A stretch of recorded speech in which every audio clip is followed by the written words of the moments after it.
Hey everyone! Well, the more observant among us, or those who genuinely have no life, may have noticed that there's been some changes on my toy shelf back here recently. I thought I'd show you some of those. To start with, my wife got me these really cool, real metal guitar-themed spoons. Now, I don't want to know what people normally put in a spoon that size, but I decided to make a girl band with my girl Julie Newmar as Catwoman, Cortana in front, of course, because her hands fit the guitar best, and of course Wonder Woman. They're still waiting for a drummer, and I'm still deciding what I'm going to do about that. But over here, one of my patrons, who frequently sends me cool stuff, sent me a Christmas package that I'm only just now getting around to showing you, with some really neat stuff in it. This little Batwing here on a stand, this Wonder Woman, this car is a 2017 Hot Wheels called, what is it called? Beat All. Okay. Yeah. You know, I had this written out, but it's behind me. So, there goes that idea. And, yeah, now, back there is a Transformer that was in the same package. I still have not figured him out two ways. One, I haven't figured out how to fully transform him. And two, I haven't found a good place to put him. So he's a work in progress. And then there's this guy. The card with it says Commando Sergeant Savage, leader of Sergeant Savage and the Screaming Eagles. The character was intended to be a spin-off of the G.I. Joe series, both in terms of action figures and animated features. This is a 1995 issue, 4 1/4 inches tall, and he comes with several accessories. The figure has more articulation than you might expect from one of this size. The head turns a certain amount. We have both shoulder and elbow joints as well as hip and knee joints, and he can swivel in the middle. That makes for a lot of posing possibilities. One of the items he comes with appears to be a very long sniper rifle. Let's see how he holds it.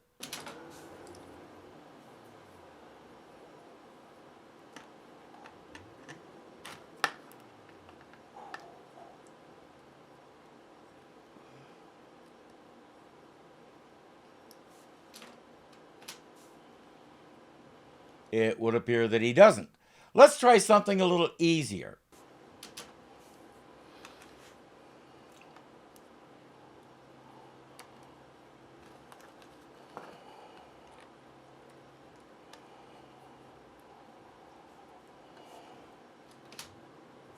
Okay, he holds the knives perfectly, and he has 2 of them, so he's ready for close quarters stuff. If we read the card that came with him, he's an up-close and personal kind of guy anyway. What else do we have? He came with a pistol that fit right here, and that fits his hand very nicely too, except that right at the moment I can't seem to find it. Hopefully it will turn up and didn't get swept out or something. That's always a possibility in this room. And then there's this.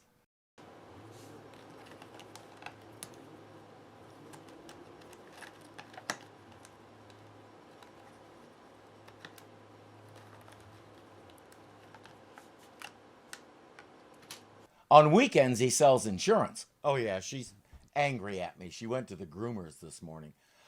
I'll find a place for him back here, but the main reason I'm going into so much detail about that particular figure is because it originally came with something that few, if any, other action figures did, a video. Join the Sergeant and Screaming Eagles as they fight for G.I. Joe against the evil General Blitz and his Iron Army.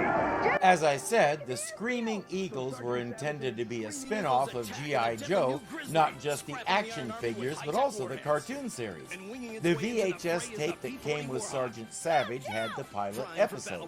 It would be the only episode ever made, and the VHS tape was the only place it ever appeared. Until YouTube, that is. The video quality varies, which seems to happen when you're ripping a 30-year-old VHS tape. I did not own this. I do not own this tape. I do not own any of the material. I got this off YouTube and make no claims to own anything except my own words. Printed on recycled paper. Wait, I wasn't supposed to read that part. The line didn't really take off and was only on the market for about a year. The figures, vehicles, and accessories were released in 2 waves, but very few people bought them. As we watch this video, we may catch a few clues as to why. First, the teaser. 1944, World War II. On the blazing battlefield, a legend was being born. Fighting soldier, mighty hero, Sergeant Robert Stephen Savage. Sergeant Savage, he fought the good fight until he was betrayed, captured by the enemy, an unstoppable evil empire, the Iron Army. Imprisoned, he was an unwilling test subject for genetic experimentation. His body... For starters, this isn't too bright. This video is his origin story. It's going to show us all that stuff, so why are you giving away the whole story before it even gets started? I can understand having something like this at the beginning of subsequent episodes, but this thing is spoiler city. At least we get to meet the team. D-Day, Headbanger, Grill, Tank, Mouse, and Dynamite. And as quick as that's done, dragging us from 1944 up to the present day, which is to say 1994, we're back to 1944 to do it all over again, only longer this time. Cinetone News on the March, 1944. The world at war. For those who don't know, in the mid-1940s, almost nobody had TV. You could get some news from the radio, but for news of the war, you had to go to the movie theater and watch the newsreel. When you went to a movie, you didn't just see a movie. You saw a cartoon, a newsreel, and a movie. The newsreels could include film of the war taking place, maps, charts, all the things radio couldn't do. For most Americans, they were the best source of information about the war. The country mourns the passing of one of World War II's greatest heroes, Master Sergeant Robert Stephen Savage. Savage and his unit never returned from a top-secret mission behind enemy lines. And thanks to that teaser, we already know why. Let's call that mistake number 2. Oh, I'm sorry, did I forget to mention mistake number 1? That would be making him Captain America with a really big gun instead of a cool shield. We'll watch Krieger betray him, the Iron Army slaughter his team and take him captive and all the rest. Cut to 50 years later. Savage was believed to have been killed in action, but Savage's body was never recovered until now. In East Berlin. If this is 1994 or even 1990, there ain't no more East Berlin, writers. The wall came down in 1989 and the country, including the city of Berlin, reunited in 1990. Call that mistake number 3, sloppy research. My team uncovered a hidden lab that dates back to World War II. The centerpiece of that lab was a cryogenically frozen U.S. soldier. And that soldier was Savage. So savage we couldn't get close to him and had to euthanize him. Is Savage actually still alive? Unknown, General. Until we attempt to defrost Savage, all we have is a very old ice cube. If he isn't, the action figure should come with a full funeral playset. The General and a couple of others will go to see him and find out. But if he isn't dead, he may be soon. Take him!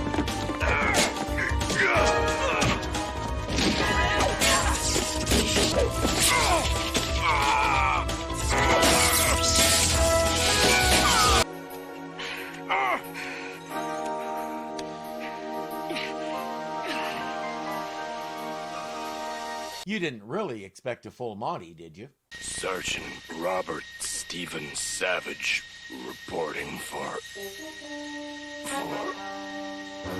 Sergeant Robert Stephen Savage saluting with the wrong hand. Turns out his super energy comes and goes. Nobody's sure why or what to do about it, so he'll go on being a human pincushion while he's doing everything else he has to do. And he must continue to take a DNA recombinant compound to prevent a Methuselah effect. Without the DNA recombinant, his cells will age at a fantastic rate. He sounds like a variant on the Jem'Hadar from Star Trek Deep Space Nine and their dependence on Ketracel White. They had been introduced by this time. While General Hawk is trying to bring Savage up to speed and find out what he remembers, they get a video call from NASA. General, how good to see you again. Dr. Strom, how goes the IOSP? I will say this one Krieger. That's Dr. Garrett Strom, chief architect of the new International Orbital Space Platform. Space what? Excuse me, he got frozen 17 years before anybody even went into space. You may want to give him some time to catch up with the world. But he's sure the guy on the screen is Krieger, the member of his squad who betrayed them. And he's determined to get revenge, whether the general likes it or not. For now, he's confined to the base while they try to figure out why sometimes he's only as strong as a locomotive, but sometimes he's as strong as 6 locomotives. While he's doing the lab rat thing, it's time to meet his squad. 6 sergeants, each brilliant in a specialized field of science or mechanics. Each one highly trained in combat and espionage. Each one incapable of following a direct order. A collection of brilliant misfits. From 1976 to 1978, Robert Conrad starred in a show called Ba Ba Black Sheep. He played real-life fighter wing commander Pappy Boyington, and his squadron was made up of all the misfits and screw-ups that nobody else wanted. Hence, he called the squadron the Black Sheep. Let's call that mistake number 4. Everything in this line is derivative. There's nothing new here. All right, men, fall in!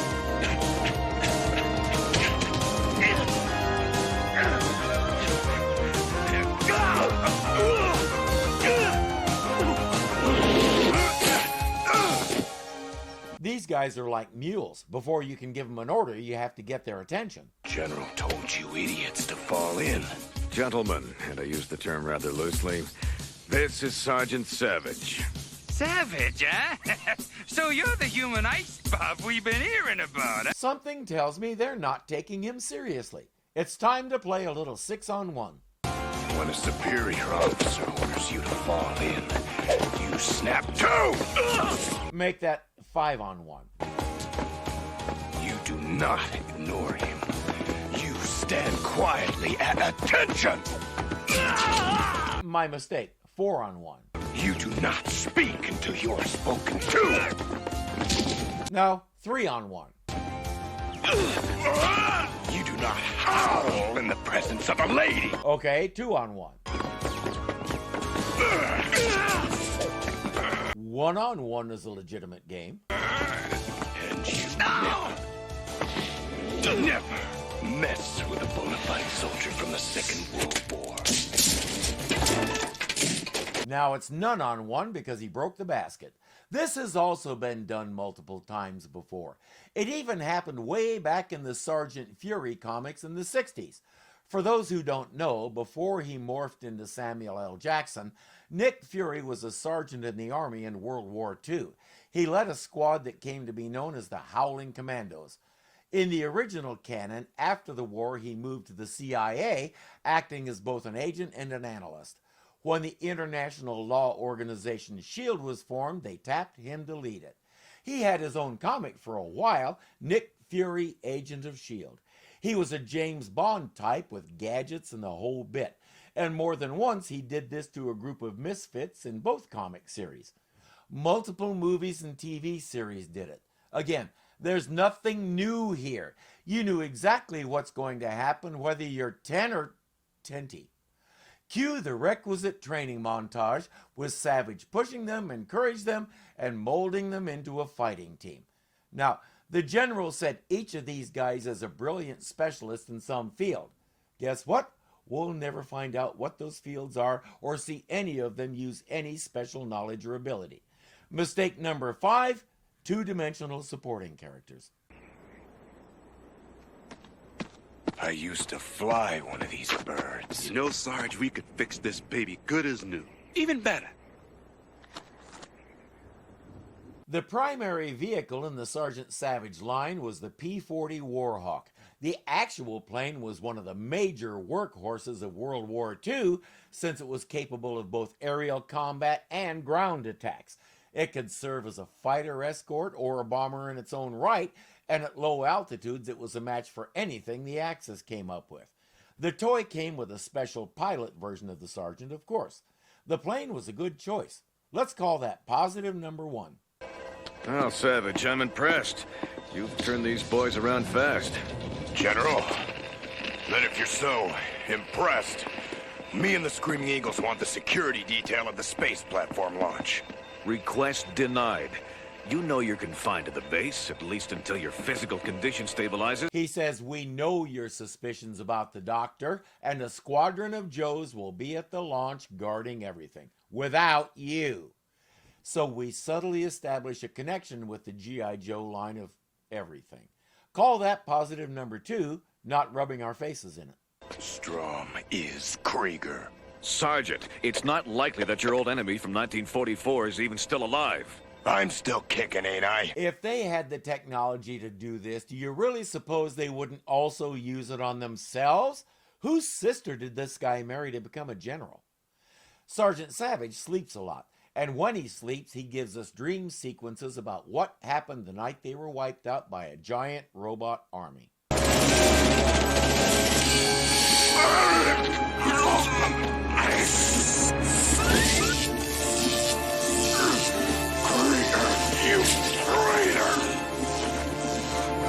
And yes, that's the same symbol that Dr. Strom uses for his company. I want you to get inside this thing's head. He's only just getting around to that. For some reason, this one random killer robot has all the plans for the space platform, as well as its true intended use. According to this, it'll remotely take control of all the computers on the planet. Can you tell me who built him? That's all I need to know. Bring this to the general and he just might let you go deal with it, especially after you explain the significance of that symbol. I will say this one more time, Commander. The ties between our two organizations no longer bind. If you seek to interfere with my plans, I will destroy your organization as easily as I helped create it. Tie-in number 2 complete. Cobra Commander says, well, goodbye then, and signs off. That was anticlimactic. Krieger reveals a huge robot army and also reveals his true identity as General Blitz, villain extraordinaire. It's time to go take him down. Good thing the boys just finished pimping out that P-40. What's this? It's a remote. It'll trigger all the new features we built into it.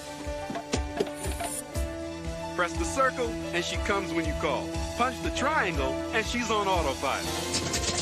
Guard! It hasn't been tested yet! Grab your guns and get your butts in gear! It's about to be tested. The rest of the guys have a couple of armored vehicles that have been upgraded with some heavy weaponry, and the whole gang is off to get Krieger. Or Strom. Or Blitz. Robot guy. Does the general know you're doing this?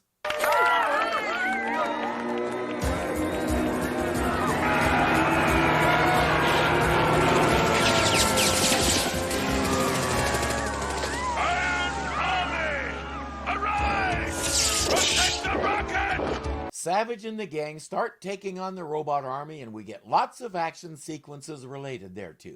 As I was watching this, I kept asking one question. Surprised to see me, traitor. Savage, so my android executioner failed to dispose of you.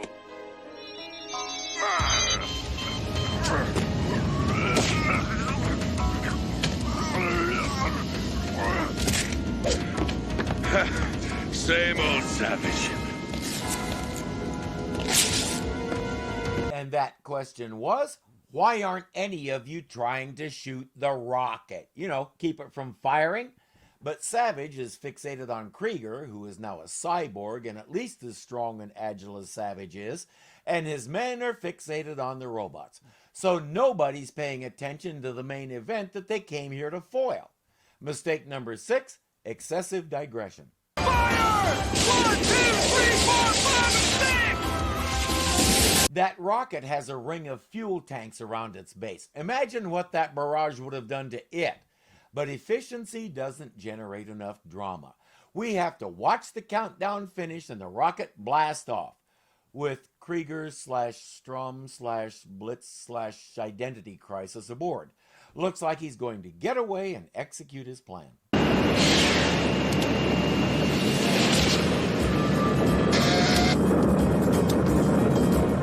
It's heading for space. Air's going to get a little thin pretty quick, Sarge.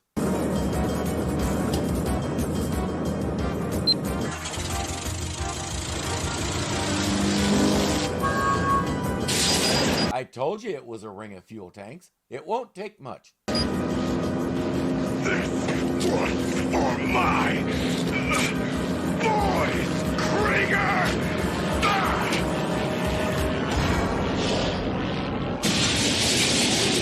Of course he's all right. He dropped into his plane and came in for a perfect landing. Hawk, G.I. Joe Skywatch just detected a blip on radar. Something moving away from the rocket just as it exploded. Well, yeah, it'd be stupid to kill him off the first episode. Sarge, you really showed us something out here today. Yeah, what's that? You showed us that we make a difference. And you showed us that you old guys are really hard to kill. Well, you know what they say. Old soldiers never die. They just fade away. Thank you, Douglas MacArthur. And that's pretty much what happened. The toy line didn't take off, no more videos were made, and Sergeant Savage and his Screaming Eagles just faded away. It's easy to see that this whole thing was slapped together in a hurry. We got no backstory on the bad guy. The teaser gave us the team's names, but didn't give us any good way to identify which one is which during the video. In fact, in the whole video, only one of them is ever called by name. The woman who was so critical to certain parts of the video, they never said her name. I can see what they were trying to do, but to cram everything they wanted into one video, it had to be at least twice as long. This video gave us story elements and action sequences at the expense of characterization. Right now, there's no reason why I should care about any of these guys, not even Savage. He's basically Superman with a Captain America origin story, but with the personality of an angry Wolverine. A couple of playsets were released, basically bunkers where your figures can set up headquarters, have sieges, nifty stuff like that. They each came with a mini comic book, but nothing was going to make this line go because there was nothing to commend it over the standard G.I. Joe figures and playsets. The story is totally derivative. It really looks like it should be called Sergeant Savage, The Quest for More Money. Having said that, this is one of the better made figures that I've seen. Quick as I can get my hands on a set that's the appropriate size, I have a feeling he's going to become the drummer in my little band back there. Special thanks to the wonderful patron who sends me all this stuff. I've played both games and did enjoy them, though the one where you're building a town consistently gets away from me because I'm about as organized as your average junk drawer. I apologize for not getting to this stuff sooner and have really enjoyed all the stuff you sent. If you'd like to become a patron and help support all this goofy stuff I do, the link is below. If you enjoyed this, please gently click the like button. Be gentle. If you're nice to it, it'll be nice to you. If you haven't subscribed yet, be sure to do that. Click the bell and all that stuff, because something is always going on here at Irving Zoo. Come along and enjoy it with us. Thanks for watching, and I'll see you next time.